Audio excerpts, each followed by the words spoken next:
Welcome back. Now, some of you might be aware that the National Television Awards are taking place this evening. Did you realise that? Oh, we've got nothing to wear. No, we've got nothing to wear. It's taking place this evening and we have a few runners in the race, but we want to highlight a colleague of ours who deserves your support and hopefully yours too. Kate Garraway's documentary on her husband Derek's fight with COVID is a contender in the new documentary category and chronicles a year living with this devastating virus. Well, it's Kate's wedding anniversary tomorrow and in just a moment we'll be speaking to her. But first, here's a reminder of that very powerful film. It was an incredible documentary. Kate joins us now. Good morning. Hi, lovely to see you. Hi, it was powerful stuff, Kate, and I know that's the reality of your life right now, as it has been for the last 18 months. How are you? Good, really. Good. I mean, Derek's at home now, which makes a huge difference. So that's the change since the documentary. His progress is tough, if I'm honest. It feels like there is no change. It feels painfully slow. He still has very little movement. He still can't talk. Really, you can't have a conversation. But he does seem, I believe, and actually I think others believe now, that he does understand everything. So that's fantastic because you feel like he can understand, even though he can't get stuff back. Must be a nightmare for him. Yeah. But we know that when we talk to him, that he understands what we're saying. I mean, he sleeps a lot of the day, sort of 20 out of 24 hours a day. And that is literally sometimes in the middle of talking to him, I fall asleep, which I know a lot of people have done with me over the years. But, you know, you can see him really concentrating and then his eyes just close. So it is all the things we know about the devastation of COVID. Derek's is extreme because he has a lot of organs that are affected and he's affected in a very strong way. But there are millions out there that are affected or have had their lives devastated, or like the couple you were talking to before, and you highlighted so well, the families of those around them have been affected. So, yeah, that's the situation. You weren't going to go this evening. What changed your mind? I mean, that sounds awful because, you know, Lucy Wilcox, the director, did an incredible job and the production company were amazing and ITV was so incredible to support it. So I just felt very, very sad this week, if I'm honest. Yeah. I really hoped... January 2020, when we were all at the National TV Awards, the last time it happened in that way, I was able to go up on stage because I'm a celebrity, if we could even remember I was ever in the jungle. And I can remember thinking, I wish I hadn't left Derek babysitting. I wish I'd said come, because I just had this weird feeling that something might not be as great again, not knowing anything of what was coming. And in my mind, I always thought, well, if we ever get to go again, if the world ever edges back towards normal, it would be so wonderful if he could go. And it's so obvious that he can't. And I just felt very sad about that. And about the fact it's our wedding anniversary tomorrow. And the fact that I know he's very proud and really, really was pleased that the documentary happened, because he spent so much of his life dealing with mental health and people that are trapped in all sorts of ways, and either in politics because of those issues or in mental health issues. I felt sad about it. I also felt it was wrong somehow to be glamming up and going out when leaving them. So, but anyway, then yesterday, and I've got to talk about Sheila, I was quickly doing the recycling, trying to, as you do, get as much in as possible before it came to be collected. And a woman walked past and she said to me, "Good luck for tomorrow." And I said, "Oh, I don't think we'll win. And but thank you anyway. And I'm feeling funny about going." And she said, "Oh my God, you must go." And her sister Sheila had COVID last summer.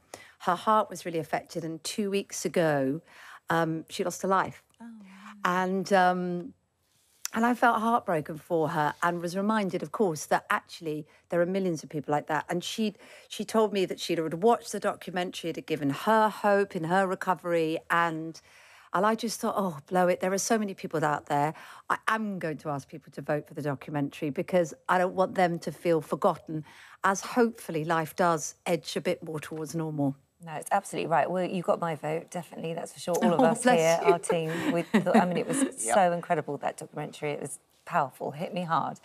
I wanted to ask you, though, as we were talking with our couple before, obviously Derek's getting care, and I know how hard that has been to put in place to find the right people. But what about you? Like, who's looking after you? Because you're still having to go to work. Like, life is still going on. You're still a mum to the kids. I imagine you're keeping a lot of plates balanced at the moment, keeping a lot of people on track. Who's keeping you on track?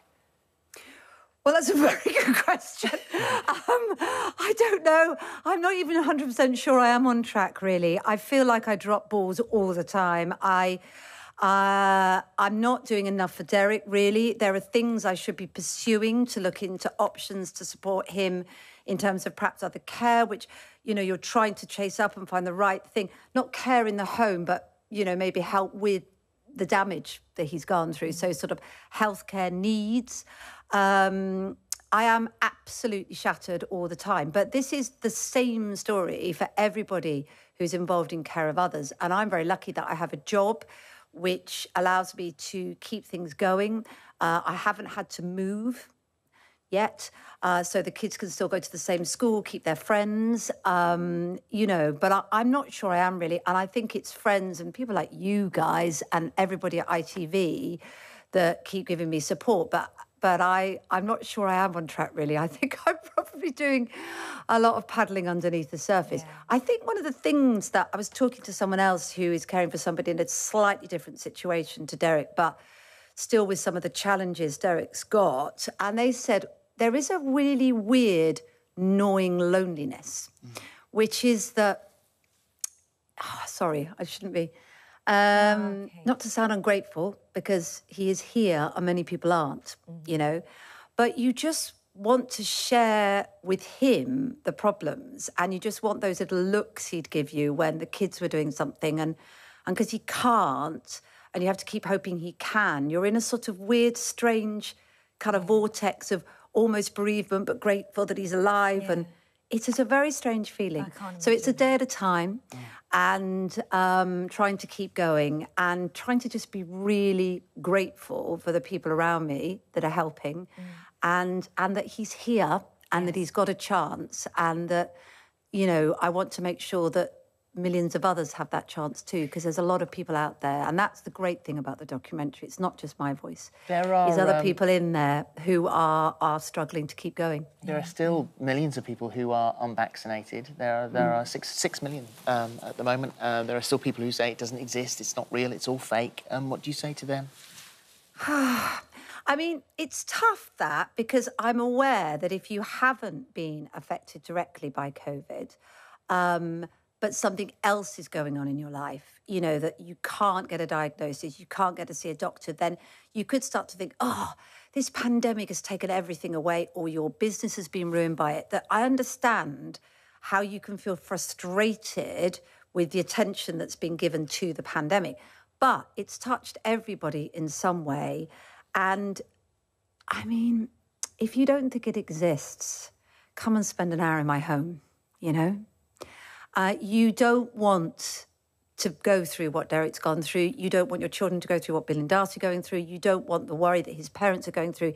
You don't want that in your life. And if getting vaccinated makes, you know, the symptoms that you get and the effect of COVID on you or someone you love better, then it kind of seems a no-brainer to me.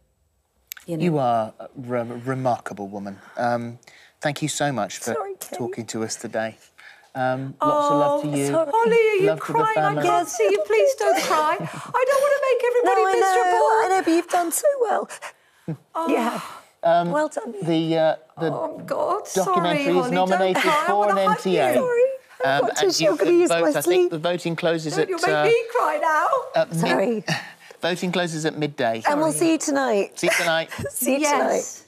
We will do. Yes, we do. And if you go and vote, you don't have to vote for Finding Derek. There are lots of other great documentaries there that all deserve a mention too. But it's great to give a vote because, you know, there's a lot of issues out there that need highlighting. Thank you, guys. Thank you. I'm sorry to make you sad. No, I'm sorry. I cried. No, it's lovely. See you tonight. See you tonight. Bye now.